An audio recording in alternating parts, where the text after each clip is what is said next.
बालाजी के अनेक रूप हैं, साउथ में, नॉर्थ में, वेस्ट में, सभी जगह जगह जगह हनुमान जी की विशेषता है कि राम और किसी का मंदिर मिले ना मिले, हर शहर में, छोटे गांव में हनुमान जी का मंदिर मिलता है। आज जो परिस्थिति बनी हुई थी उसमें ऐसा लग रहा था कि देवताओं और देवियों ने हमारे कुछ ऐसे काम थे जिसकी वजह से पुनः इस देश में राम राज्य की ओर बढ़ता हुआ ये देश बीच में अधर में आ गया था, क्योंकि स्वयं राजा राम के जो मंदिर हैं और अयोध्या में जो राम जी का मंदिर है, वहाँ के लोगों को ऐसा भ्रमित कर दिया जैसे काल नेम कर देता था। उसी प्रकार से काल नेम का रूप भी जब था तो हनुमान जी के रास्ते में रोक दिया था। तो आज भी ऐसी परिस्थितियाँ बार बार आएंगी गुमराह करके। आज दिल्ली में आप देखिए माहौल क्या है। हमारी एक पार्टी वालों ने झूठा वायदा करके मुफ्त पानी, मुफ्त बिजली के लालच में सत्ता को हासिल कर लिया, लेकिन उसके बाद कुछ काम नहीं किया। 1000 रुपये देने की बात करी, किसी और पार्टी ने 8500 देने की बात करी, लेकिन वास्तविकता आप कहाँ से देंगे। उसी प्रकार से दिल्ली की समस्याएं निरंतर बढ़ती जा रही हैं। तो इसमें मैं आपको जागरूक करना चाहता हूँ, ऐसी सरकार चुनें जो ट्राई की हुई सरकार थी, जो 10 साल हमारे देश में सरकार रही, उसने कुछ काम करके दिखाया और लोगों ने पुनः उनको सत्ता में वापस ले आए। ये बहुत अच्छा काम रहा। लेकिन आज दिल्ली में पानी की वजह से, कभी कभी बिजली की वजह से त्राह मची हुई है।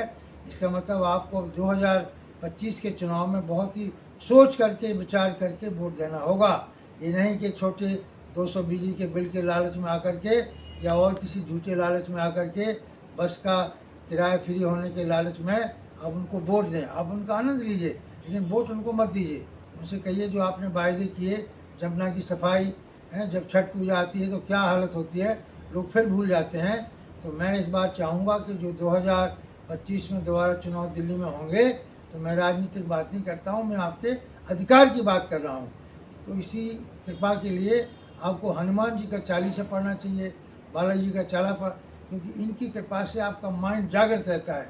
इस प्रकार से जब संजीवनी बूटी हनुमान जी लेने जा रहे थे तो राष्ट्र में एक राक्षस ने पंडित को रूप धारण कर लिया था। तो ऐसे ही लोग धारण कर लेते हैं, आपको गुमराह करते हैं और आपका वोट लेकर के सत्ता का दुरुपयोग करते हैं।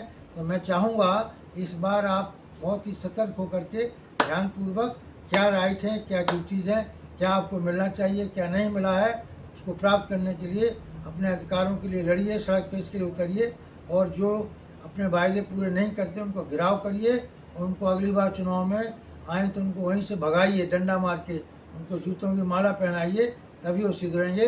बहुत बहुत धन्यवाद, आपने मेरी बात को प्रेम से सुना है। ये चालीसा बहुत ज्ञानवर्धक होते हैं, इससे आपको रिद्धियाँ सिद्धियाँ प्राप्त होती हैं। चालीसा का महत्व होता है, जितना आप सूक्ष्म पढ़ सकते हैं पढ़िए। और अगर कोई दिक्कत हो तो हमारे यहाँ आइए, बालाजी धाम कल्की में 2228 ऑटम लाइन में निरंतर आपकी सेवा होगी। आपको मार्गदर्शन दिया जाएगा, ज्ञान दिया जाएगा। तो हम अब आगे की बात करेंगे। तूने दिवस खवाया गाय के, बोल करो।